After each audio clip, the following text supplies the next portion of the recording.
the Himalayas. Myth and reality intertwined.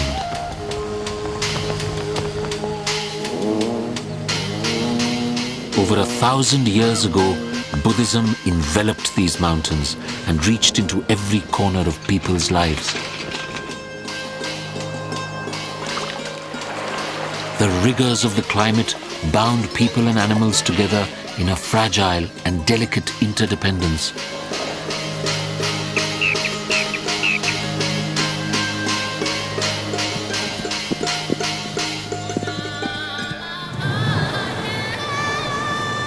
In the endless cycle of death and rebirth, man and animal are inextricably entwined, and nowhere is that more true than in these mountains of the gods.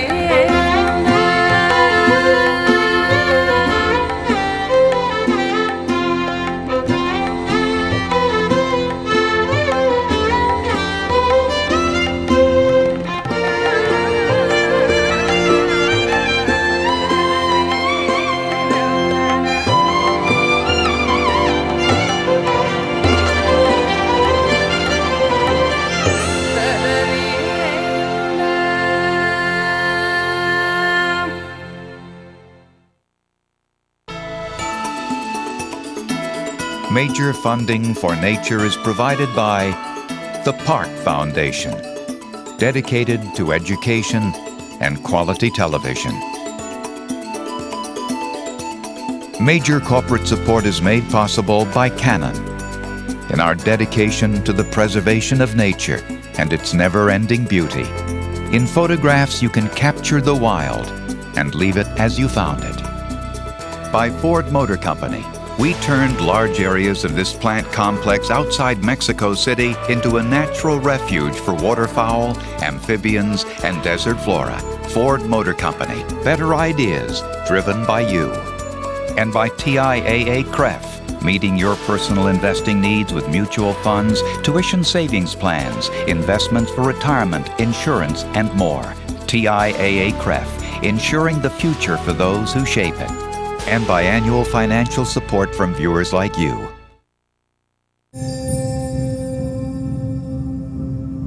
In the beginning, there was a great sea.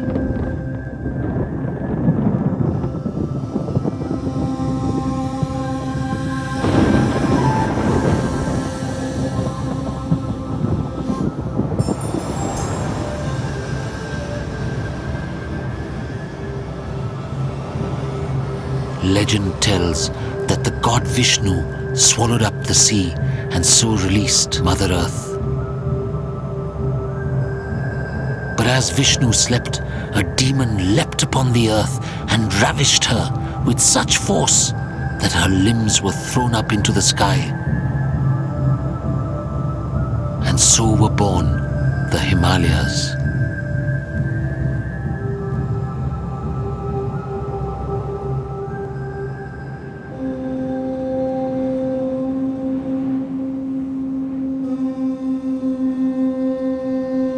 The truth is even stranger than the legend.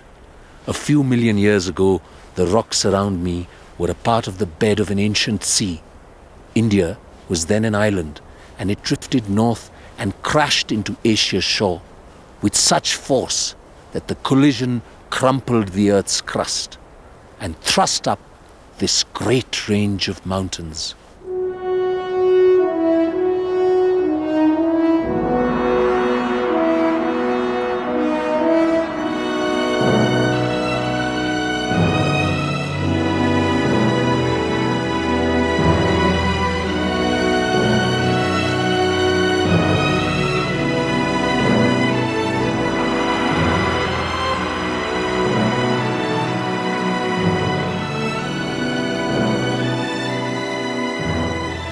In both ancient legend and science, violence was the midwife of the mountains.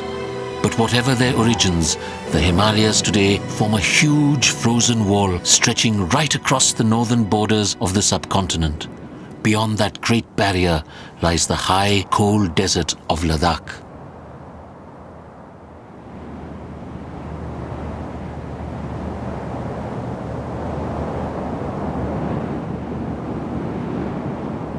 A ghost-like presence still haunts this realm of ice.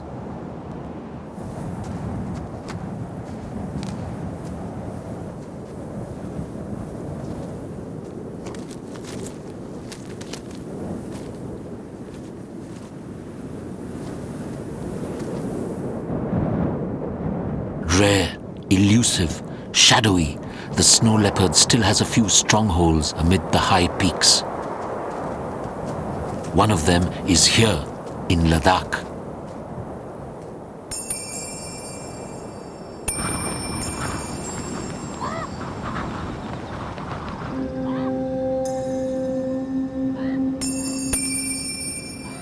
In this harsh and savage moonscape, every crag seems crowned with monasteries.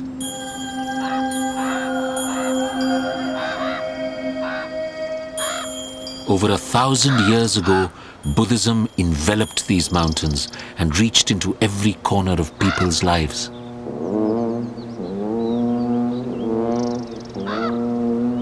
Each winter, festivals draw people to the monasteries from all around.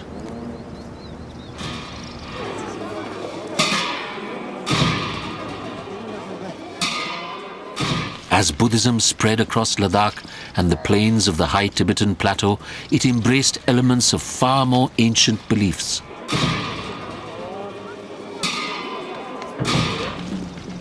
In those older times, animals were living embodiments of a spirit world. The rigors of the climate bound people and animals together in a fragile and delicate interdependence, where man worshipped nature and respected the right to life. Today, those many layers of belief live on in the dances of monastic festivals.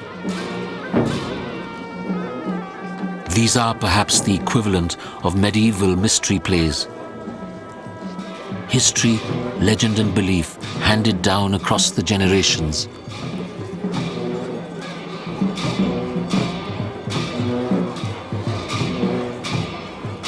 Dancers celebrate and tell the tales of the spread of Buddhism and those ancient links with the natural world.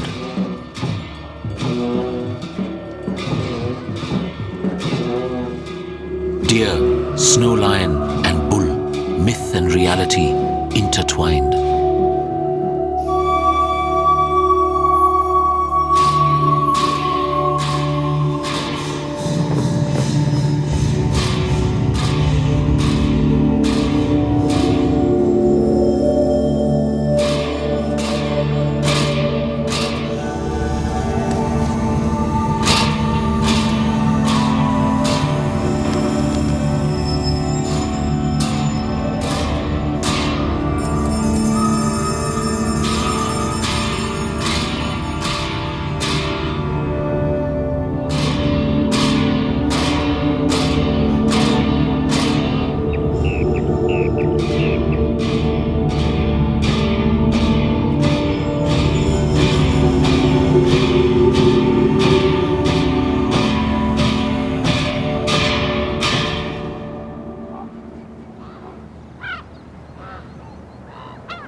People share the mountains with majestic animals like these.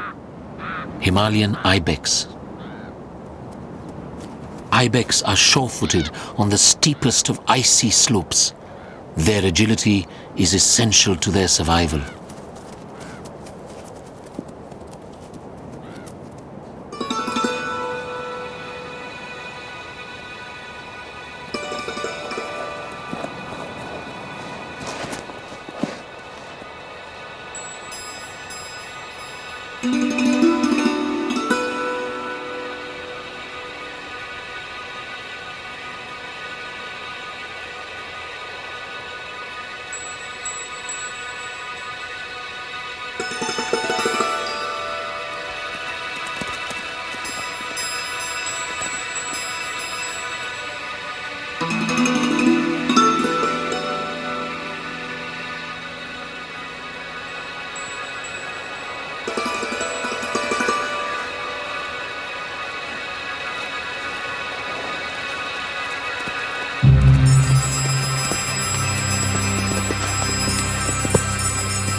Just as ibex attain sanctuary on the cliffs, so all animals gain protection from the monasteries. To Buddhists, all life is linked in an endless cycle of death and rebirth. Every turn of the wheel releases the power of prayer. With this belief comes respect for all living things, so the surroundings of the monasteries are often a haven for wildlife. Safe from human persecution, chukor partridge shelter below the walls of the monastery.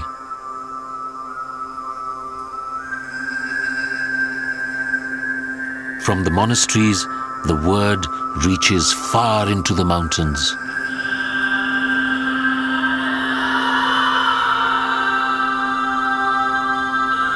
Every gust of wind carries the message of 1,000 prayer flags. Mantras carved in stone are a constant reminder of the faith.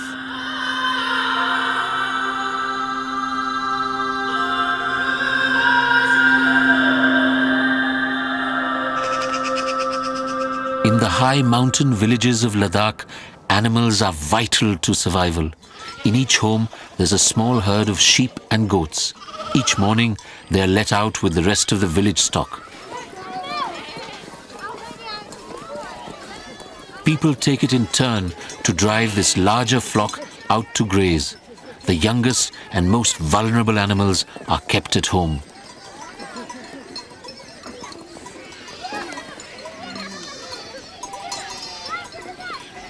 Wild birds share the life of the village.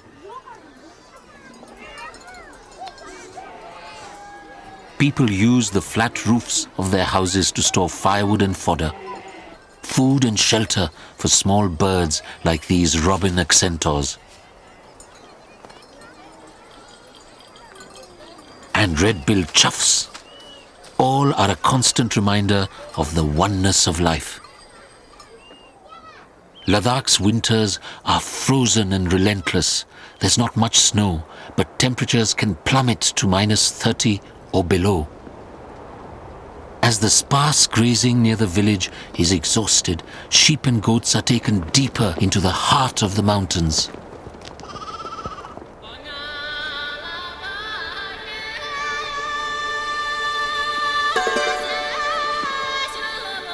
Each year, the hunter of the high snows takes its toll of village livestock. But it's shy and kills mostly at night. If the herders are vigilant, it can be driven off.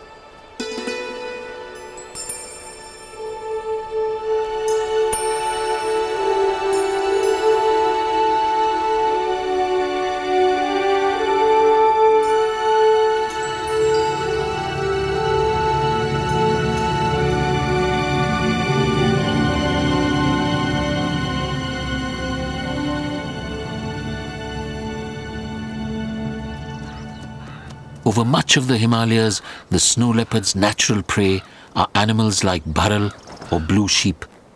For them too, winter is a testing time.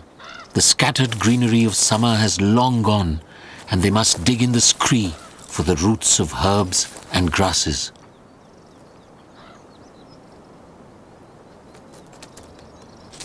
By late November, their rutting season begins. The rams test one another's strength.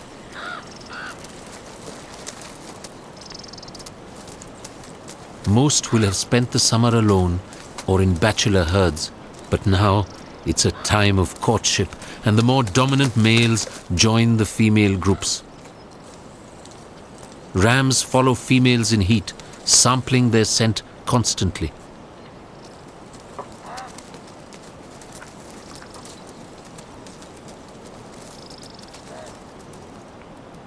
Mating is frequent and brief.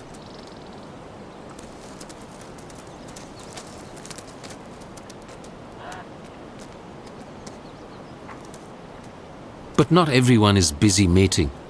Some animals are busy finding food and will even climb trees to get it.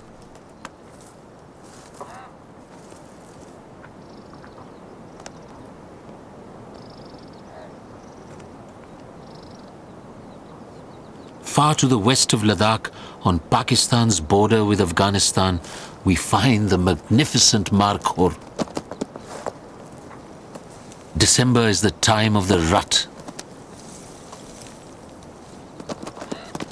Males battle for the females' favors.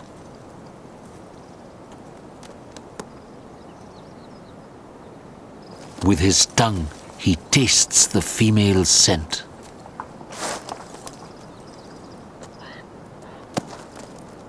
This is a rare and privileged glimpse. Markhor can't withstand extreme cold, so they have to winter on the lower slopes. That can bring them into conflict with people. Only a few hundred survive.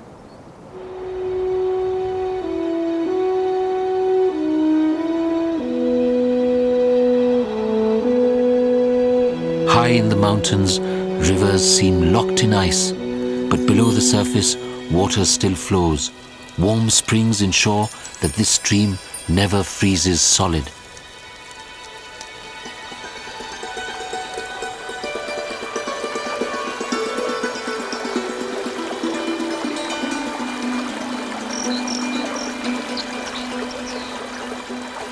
A dipper waits to feed through a hole in the ice.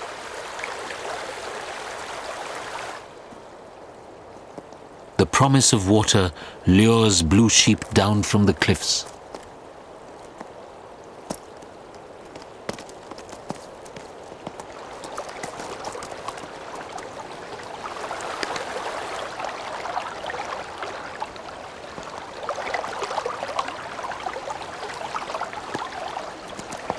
In the desiccating cold of winter, the sheep get virtually no moisture from their food, so they seldom pass up a chance to quench their thirst.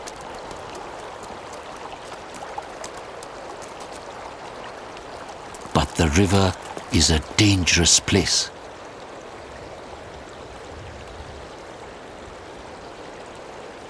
Frozen stream beds are easy walking for a prowling snow leopard.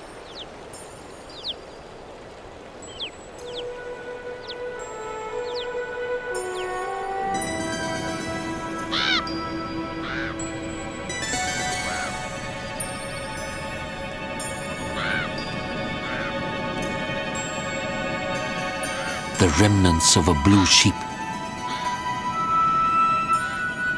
The feast is over. The great grey cat has moved on.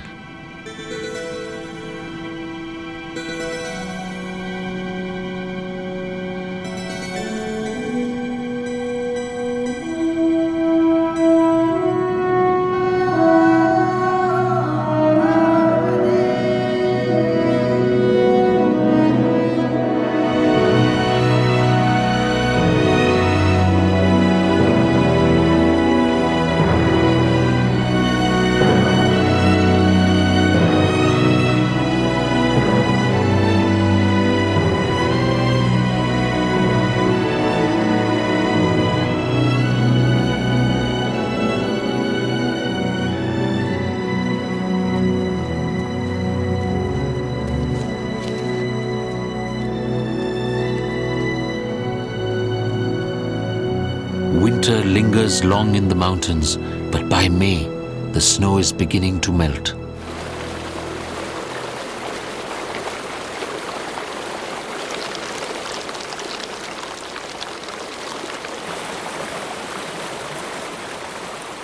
The Indus Valley is the heartland of Ladakh. The Indus rises far to the east near the sacred peak of Mount Kailash, center of the world in ancient cosmology.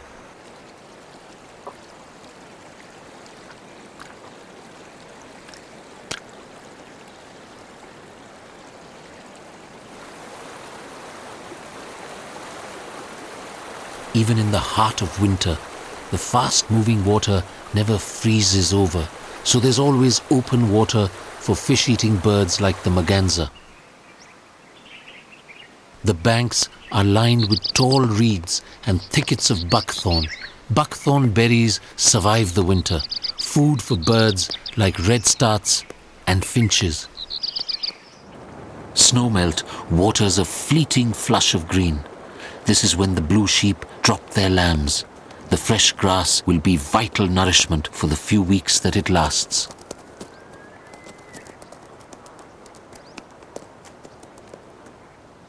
The melting snows reveal the casualties of winter. Crows arrive first.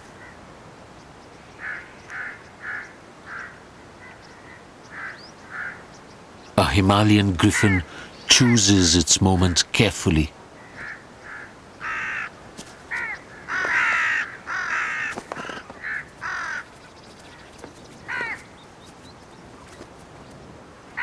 It's decided it's safe to join the crows. This is the signal for other vultures to follow.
Himalayan griffins are the heaviest of the scavengers.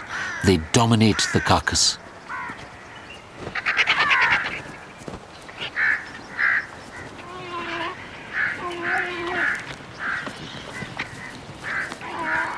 Others wait their turn on the sidelines, like this golden eagle.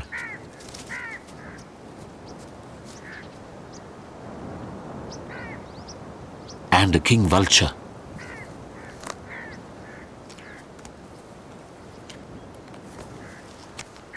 In minutes, the griffins strip the carcass bare. It's now that the bone breaker arrives.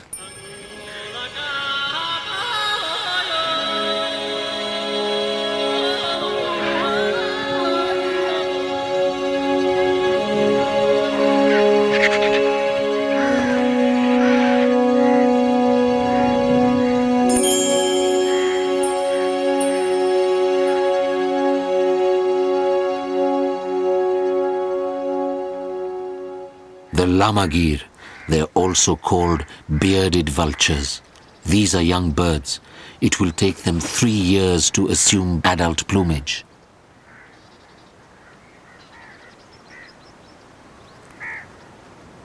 These bearded vultures will exploit the remnants of the carcass. Remarkably, they carry the bones away and will drop them on the rocks, shattering them to expose the marrow within.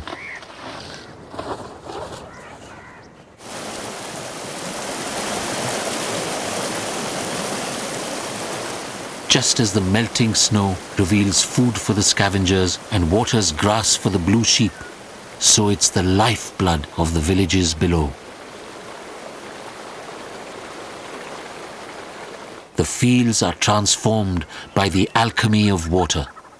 There's almost no rain here. Crops are totally dependent on meltwater channeled from the snows above.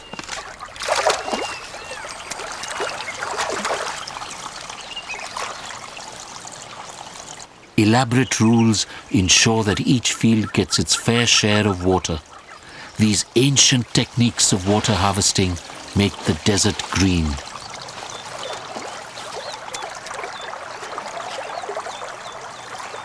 The staple crop here is barley. It's the only grain that will grow at this height. At well over 4,000 meters, Ladakh has some of the highest fields in the world.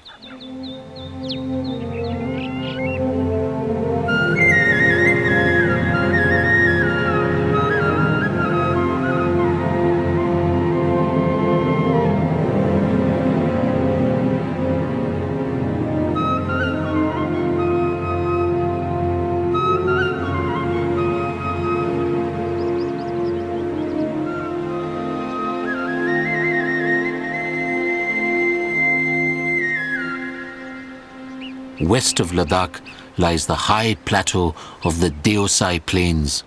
This natural oasis is marmot country. The young of the year emerge from their burrows to explore the world outside.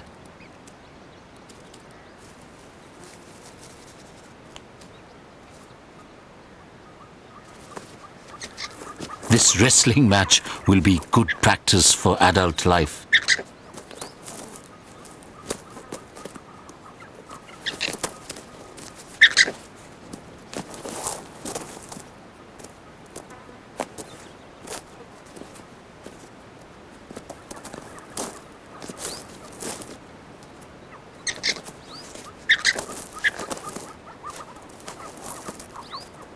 At the height of summer, the grass is alive with insects.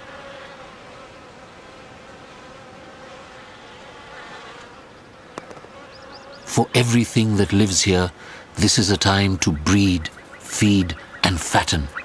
But the bounty will be short-lived. For more than half the year, this high plateau is deep in snow.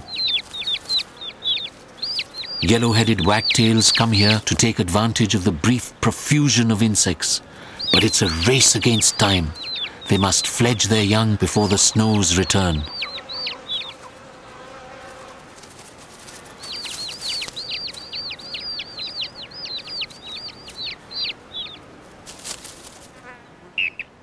Even though the Deosai Plains can be under snow for as much as 9 months in some years, the small lakes and rivers support frogs. At over 14,000 feet above sea level, these must be among the highest dwelling amphibians in the world. And this high elevation is also a hunting ground for predators.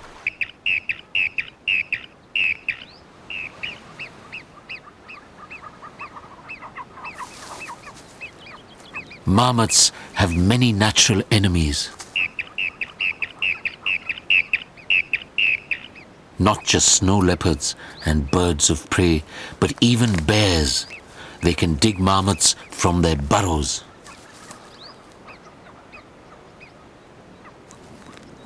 But for now, the bears have easier ways of fattening up after the winter's hibernation. The Deosai Plains are one of the last strongholds of the Himalayan brown bear.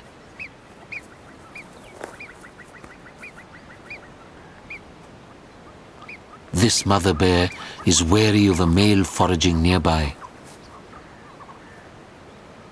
Apart from people, the only thing likely to threaten her cub is another bear.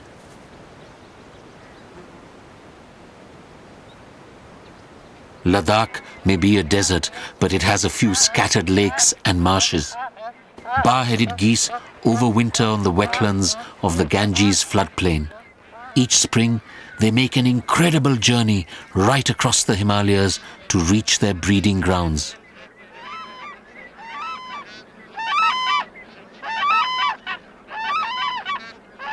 And the very rare black-necked crane. Just a few nest here.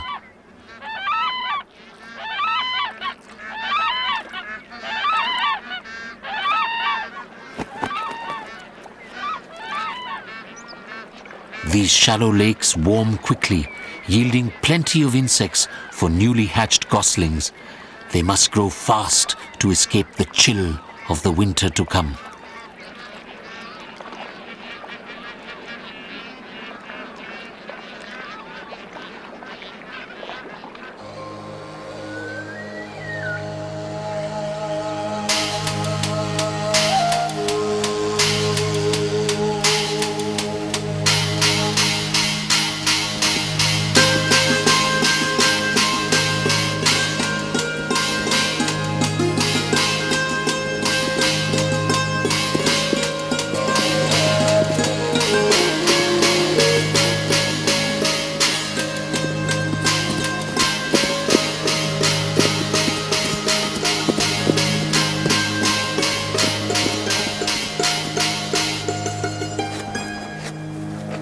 Wild ass gather on the grasslands around the lakes.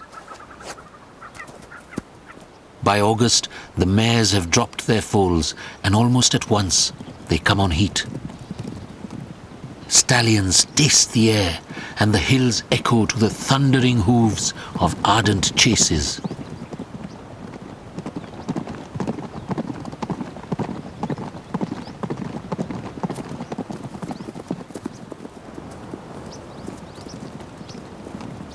Wild ass span the climatic extremes of the subcontinent, from 50 degrees in the hot desert of the Rann of Kutch to -40 here in the cold desert of Ladakh.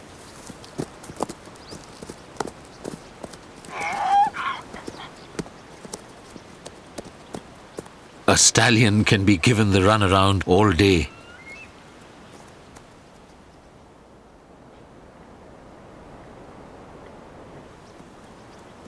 As the shadows lengthen into evening, the mare finally yields.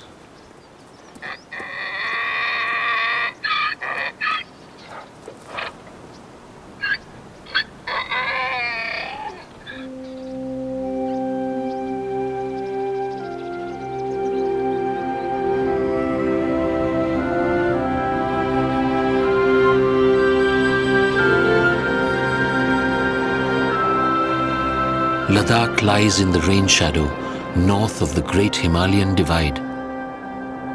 On the southern side of the mountains, the sun rises on a very different land.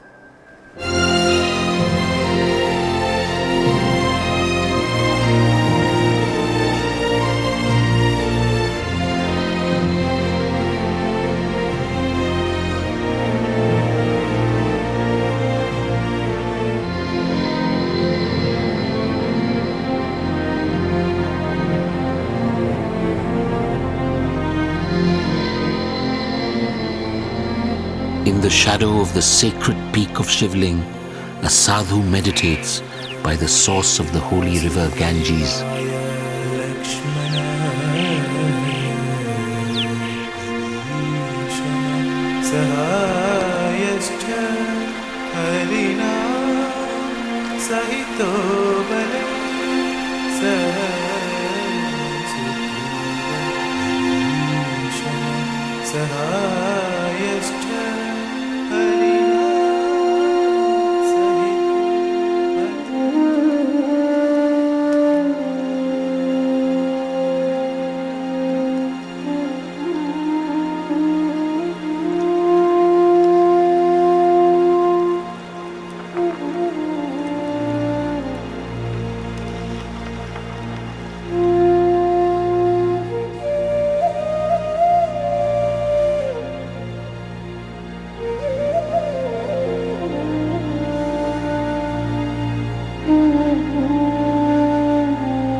Gaumukh, the cow's mouth.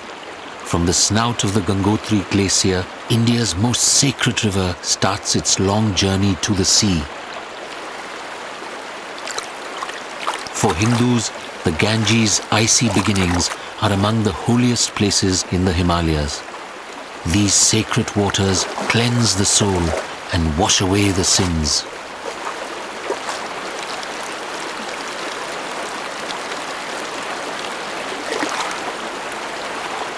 From all over India, pilgrims flock to shrines and temples among the high snows. For them, these sublime peaks are truly the mountains of the gods.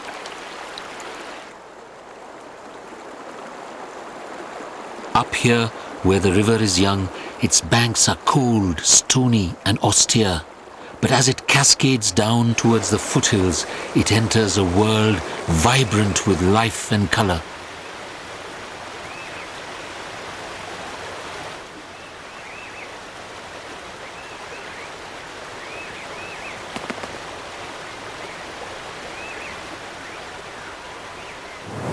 The marble rocks around these falls have been polished by this glacier for centuries.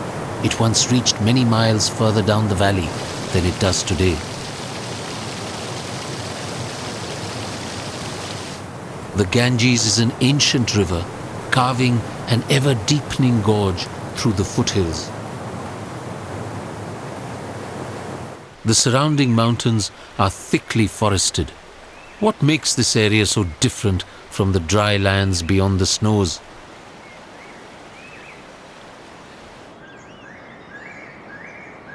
I'm at 3,000 meters in the great Himalayan forests of northern India. Some of the peaks behind me are enveloped by clouds and rise above 7,000 meters. This great Himalayan barrier intercepts the moisture-laden winds of the monsoon, forcing them upwards to release their burden of rain and snow, creating a carpet of lush vegetation.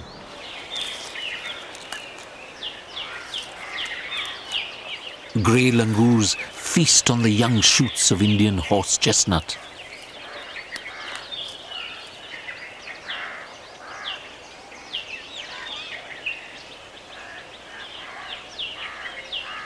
These are the same langurs that we find over much of India, but more thickly furred to withstand the cold of the mountains.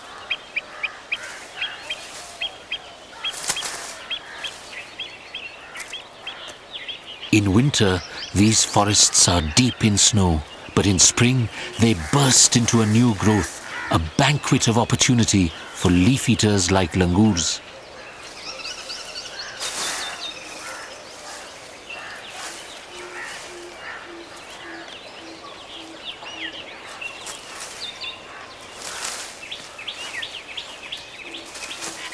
As you climb up the mountains, the forest changes. Oak and chestnut give way to spruce and fir, and on the edge of the alpine meadows to birch. One group of plants extends over that whole range of altitudes, the rhododendrons.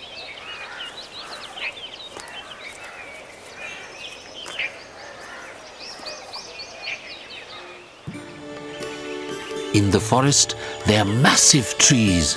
Higher up, there are large bushes, and higher still, dwarf shrubs clinging to the ground.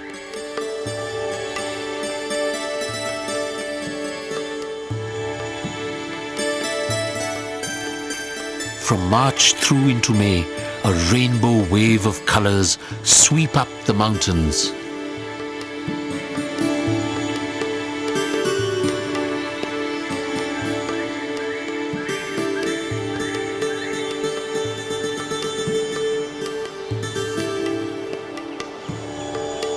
These superb rhododendron forests are home to musk deer, one of the rarest of all Himalayan animals. The males, distinguished by the remarkable tusk-like teeth, are the source of the strong-smelling musk used in perfumes. The musk gland, located near the navel, is worth more than its weight in gold, and this fact has pushed the musk deer to the brink of extinction.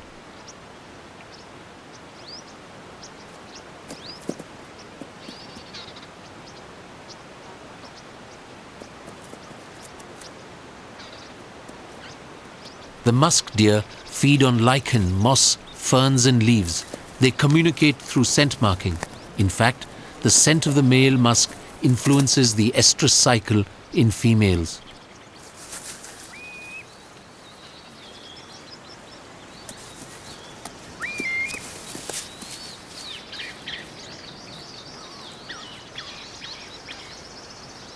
They share the rhododendron forest with blood pheasants. Their name comes from the male's sharp crimson markings, a color matched by few other birds.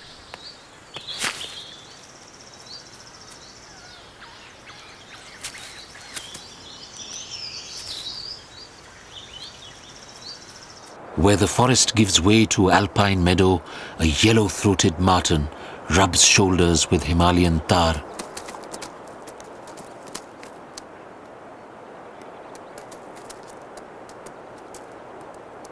Each level has its own animals. Tar live on the steep grassy slopes just above the forest.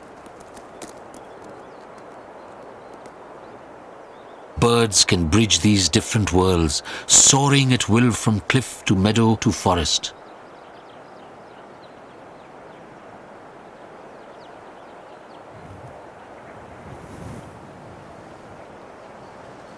With their 3-meter wingspan, lammergeiers are masters of the air.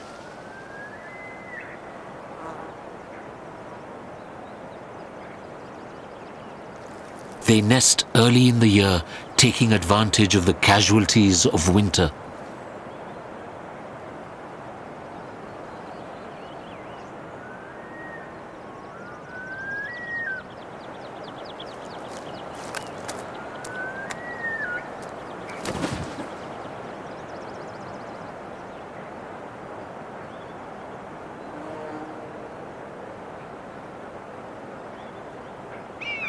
By rhododendron time, the young are well grown, almost ready to join their parents in the air.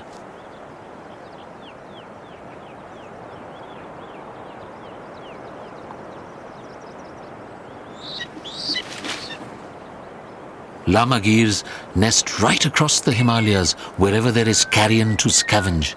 You can find them from the dry deserts of Ladakh all the way to India's eastern borders.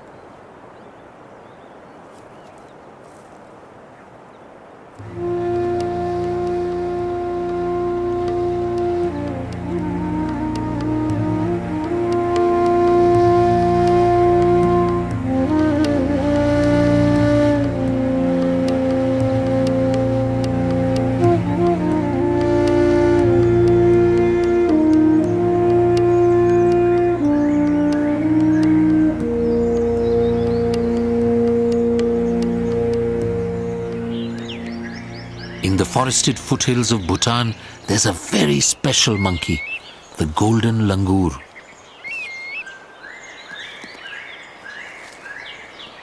It's related to the grey langur we saw earlier, but it's found only here, isolated between two rivers that carve their way down from the Himalayan snows.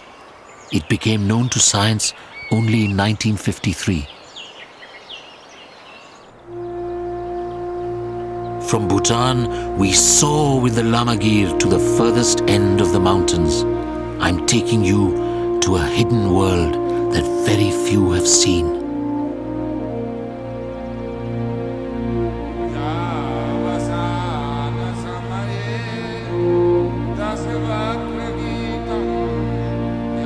When India drifted across the ancient Tethys Sea and crashed into Asia, the initial impact was in the east, where Burma, China and India meet.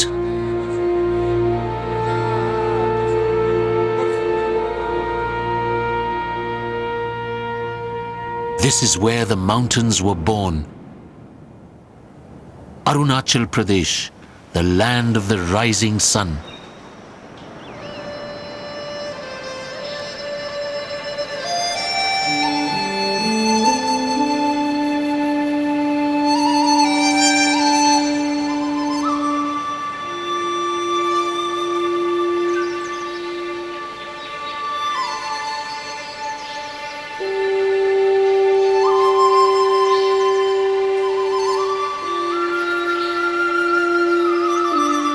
Shrouded in mist, the green mountains of Arunachal are very special. There's a richer variety in these forests than anywhere else in the Himalayas.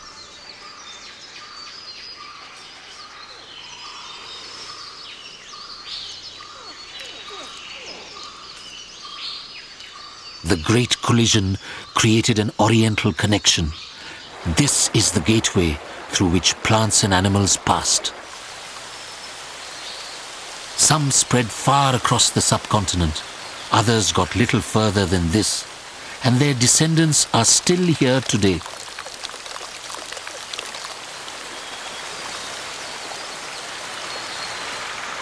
Birds like forktails are just one legacy of that eastern impact. They live along forest streams throughout Southeast Asia.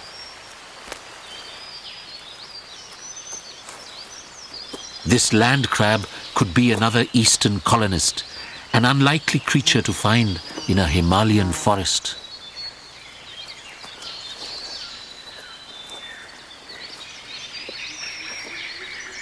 And the most flamboyant Orientals, the pheasants.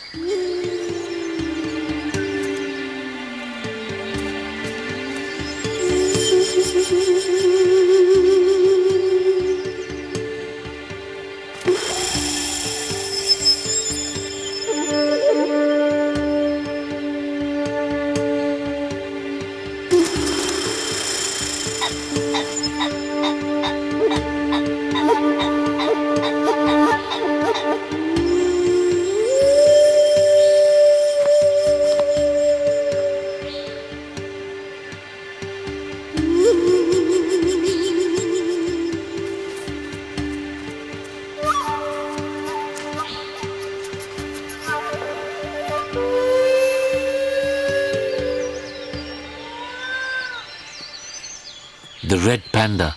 Its strongholds are in the mountains of southwest China, but it has spread west along the Himalayas as far as central Nepal. The forests on the southern face of the Himalayas have been a corridor for creatures like this. Most of the time, red pandas are solitary.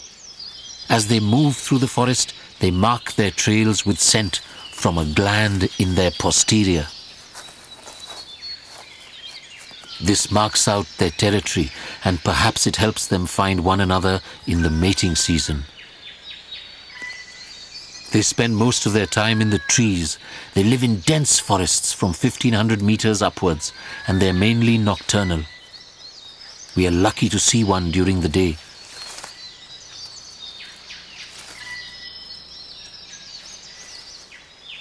Like the giant panda, they eat bamboo shoots, but they take a lot else besides: fruit, insects, even birds' eggs.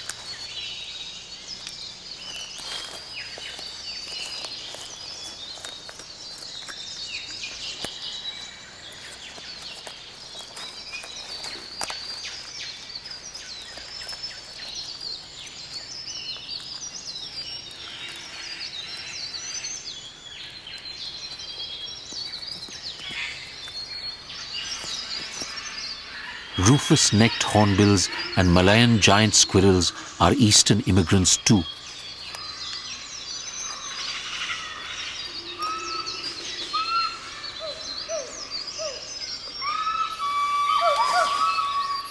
And so is this.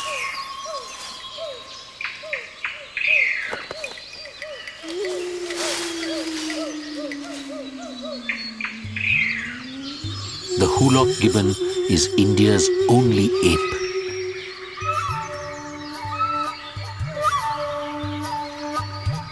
Gibbons come from the tropical rainforests of Southeast Asia, but here on our borders with Burma, they've reached the foothills of the Himalayas.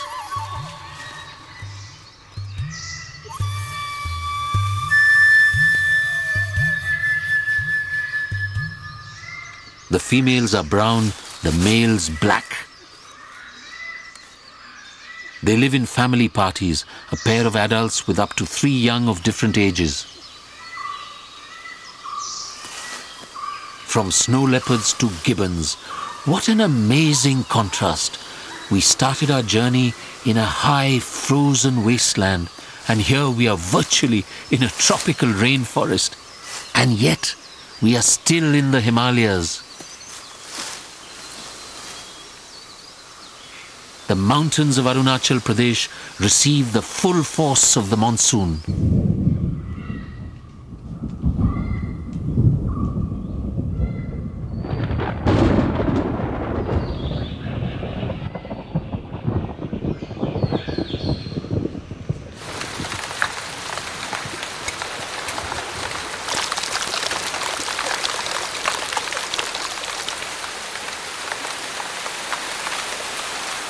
It's the massive barrier of the Himalayas that creates the Indian monsoon.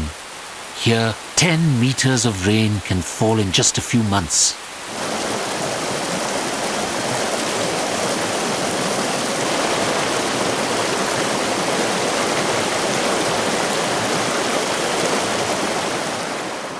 This life-giving water determines the survival of more than 1 billion people. The source of hundreds of rivers that flow across the subcontinent are in the high glaciers, cradled by a world covered in snow. Many believe that all life started in this abode of the gods.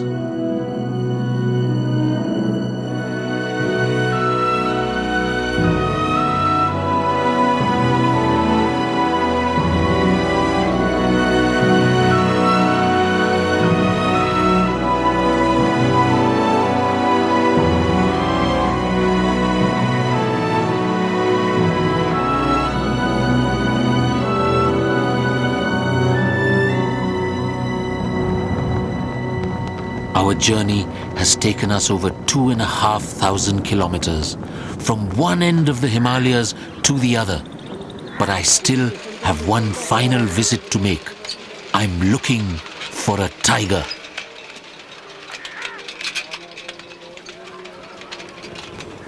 I'm way up in the Himalayas at Nama Buddha, and this for me is a pilgrimage of a lifetime. It symbolizes how Buddhism embraced nature, and this is where Lord Buddha is said to have given his life to a starving tigress and her cubs.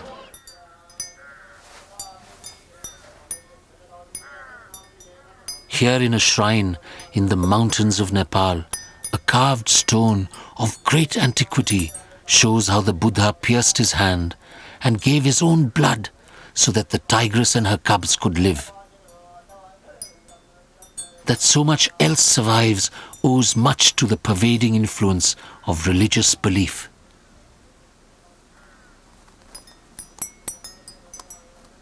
In the endless cycle of death and rebirth, man and animal are inextricably entwined, and nowhere is that more true than in these mountains of the gods.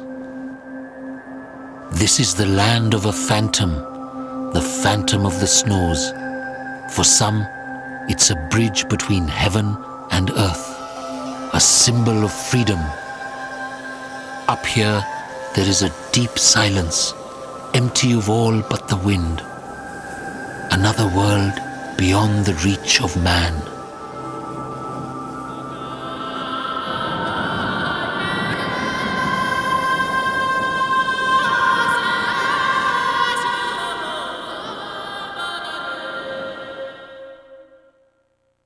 To learn more about what you've seen on this nature program, visit PBS online at www.pbs.org.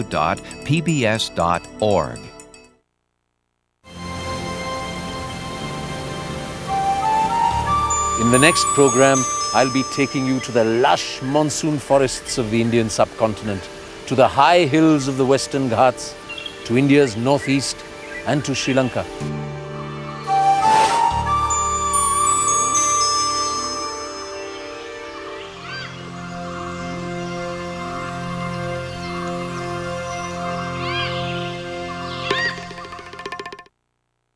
Land of the Tiger is available on home video cassette for $19.95 or $89.95 for the 6-part series.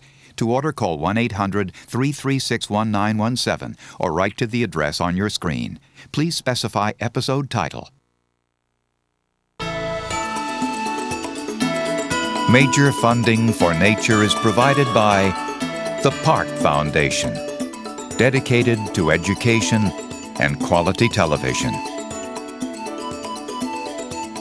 Major corporate support is made possible by Canon in our dedication to the preservation of nature and its never-ending beauty. In photographs, you can capture the wild and leave it as you found it. By Ford Motor Company, our new vehicles are made with more than 2 million tons of recycled metals, enough to build 250 Eiffel Towers a year. Ford Motor Company, better ideas driven by you. And by TIAA CREF, meeting your personal investing needs with mutual funds, tuition savings plans, investments for retirement, insurance, and more. TIAA CREF, ensuring the future for those who shape it. And by annual financial support from viewers like you.